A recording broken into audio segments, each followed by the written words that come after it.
everybody, it's me, Groucho Marx again. We had an amazing night at the Groucho Club on the 29th of October 2023.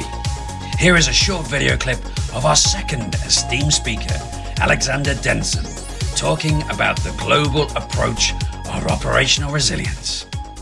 See you at the bar. I'm going to hand over to our next esteemed speaker now, but first of all, I've been asked who DORA the Explorer is.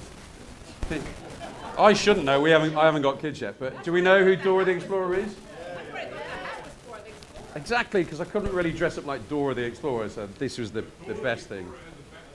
Dora the Detective. I know, exactly. I have got one, I was going to put it on and bring some binoculars, but I thought I was taking it a bit too far. But it was good, was it? The start was okay? Conversation was good, was it? Yeah? Brilliant. Well, we're going to build on that now with our second esteemed speaker, who is the VP of Op Resilience at MUFG. So please, welcome to the stage, Alex Densum.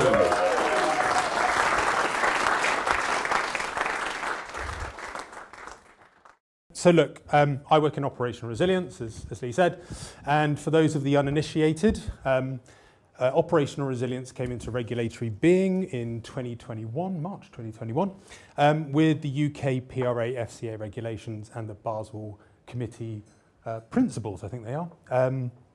The EU has now followed suit with the Digital Operational Resilience Act, and that's very much focused on ICT risk and third party.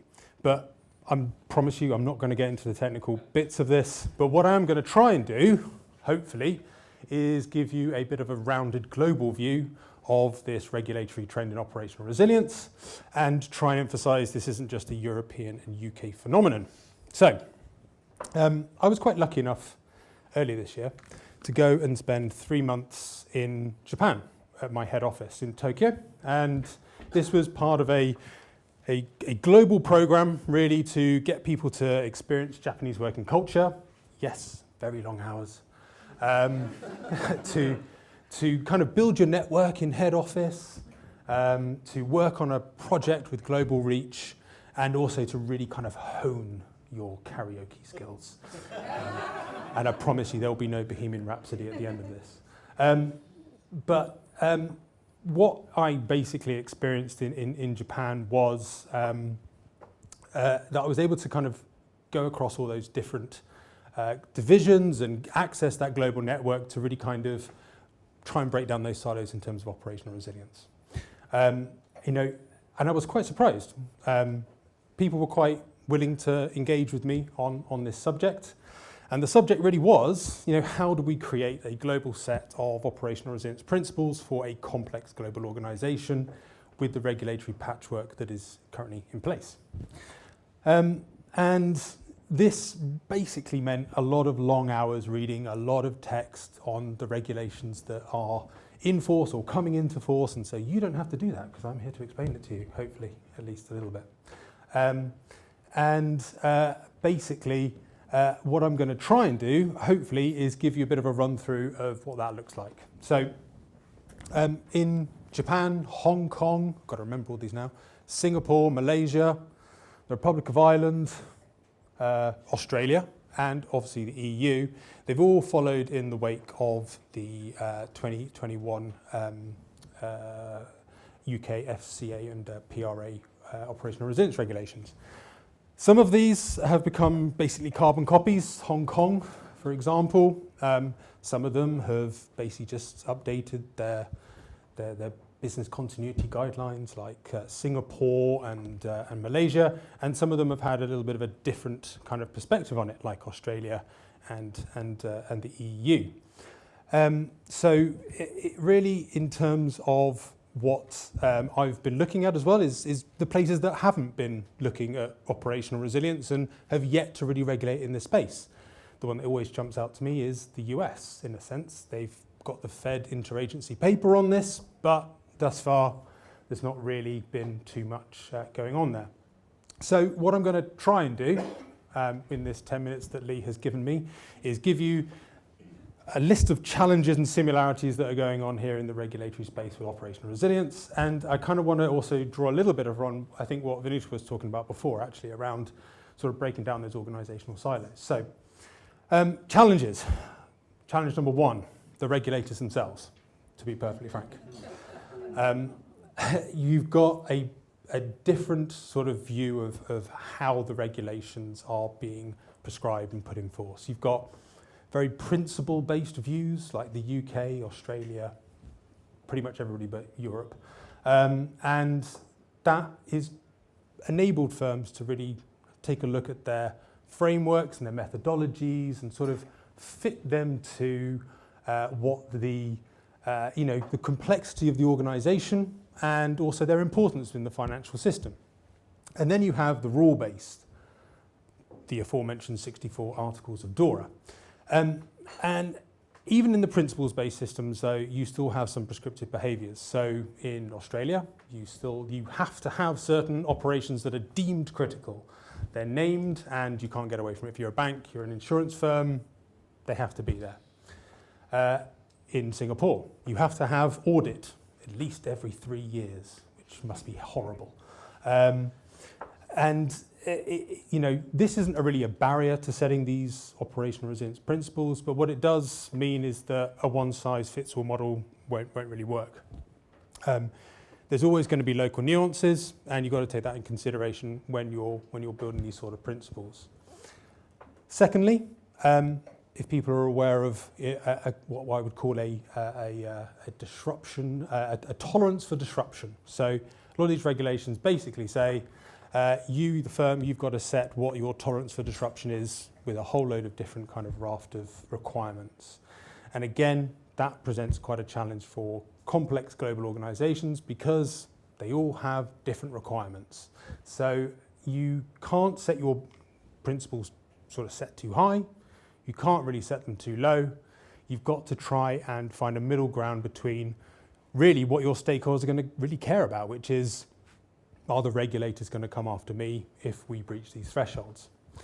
And finally, on the challenges front, what is critical and what is important? There are definitions in these regulations that really firms need to grapple with. What is a service? What is a function? What is an operation?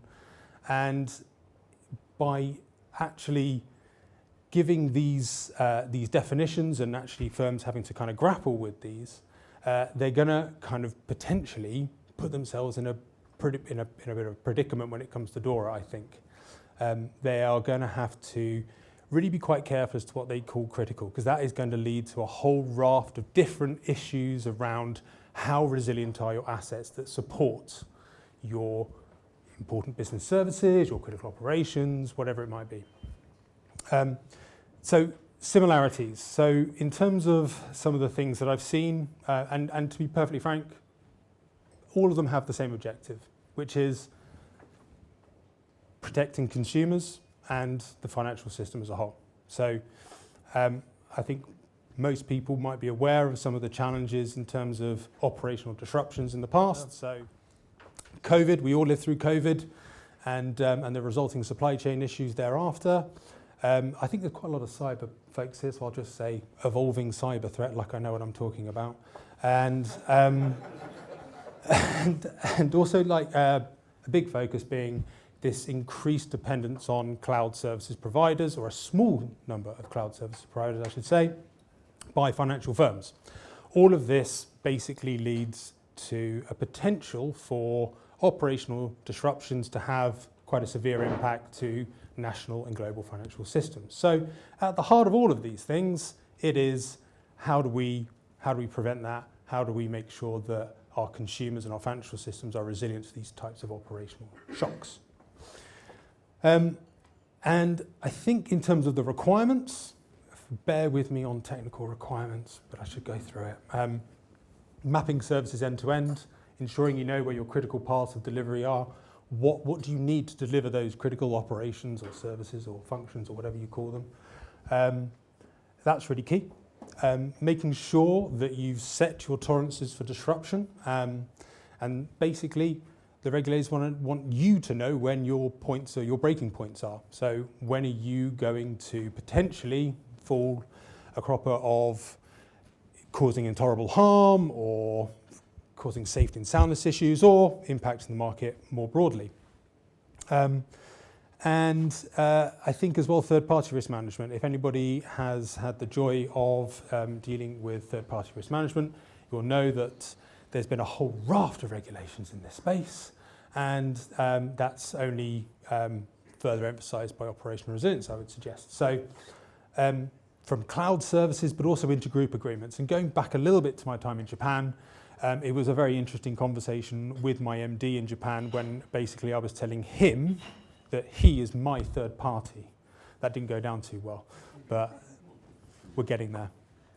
And I think in terms of similarities as well, I think testing, I could have spent a whole 15 minutes talking about testing, pen testing or desktop testing. There's a whole raft of different regimes of testing that you'd need to consider as you're delivering your operational resilience.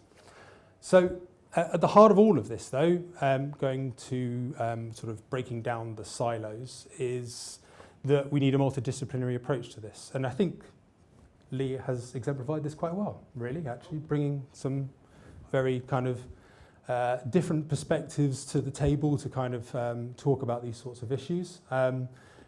Operational resilience really needs a multidisciplinary approach. And for me, that is an outcome of operational resilience, bringing people together to identify the kind of material vulnerabilities that we have, remediating them, but also just being better in like responding to disruptions themselves, collaborating, making sure that we're all working on the same page. We all know what impacts we're dealing with. We all know the right processes. So kind of going back to Japan a little bit, sort of in between my karaoke sessions and absolutely destroying Bohemian Rhapsody.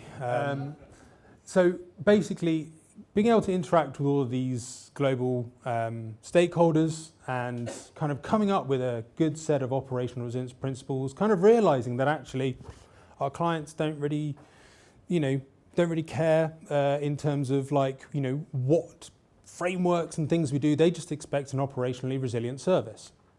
And coming kind of coalescing around that thought, we're able to also come up with other initiatives. So actually, what methodologies are we using? How are we implementing? What tooling are we using? Also became like a really kind of critical thought. So leverage what's already been done. How do you come together as a global community and actually start to set those principles and the minimum standards around operational resilience to ensure that consistent client delivery? And in terms of the technological approach, I would also suggest is really pivotal in this. So actually, I do think that technology is not the answer, but people break down silos, culture brings down silos, leadership brings down silos. And I think operational resilience plays a key part in that, but technology is also really pivotal. Once you start sharing data, once you start bringing people on that journey, when you start actually having a common language between the technical and the non-technical, and sort of bring people together around data sets, you're able to identify those vulnerabilities, remediate those vulnerabilities, and also really adapt and try and respond to those sort of disruptions in a much better fashion. So I'll kind of conclude a little bit with just some thoughts around operational resilience as not really being an optional strategy. It's not a team within your organisation as well. If you have an operational resilience team, it is not that. It is also not business continuity on steroids, as I've heard it also described before. It really is, at its heart, that breaking down of the organisation, whose silos within the organisation to achieve a competitive advantage. And I think in terms of the way forward is to foster that kind of collaboration, to adapt, foster the adaptability, bring in those technological solutions to ensure that we can share data amongst those teams, bring them together. Once you have teams working BAU together, you'll be amazed actually that they probably will work a bit better when you have a crisis if they understand and they actually know each other. That's one thing. And yes, so I would just finish with, look, when silos fall, resilience rises. And I really hope you all enjoy your main course.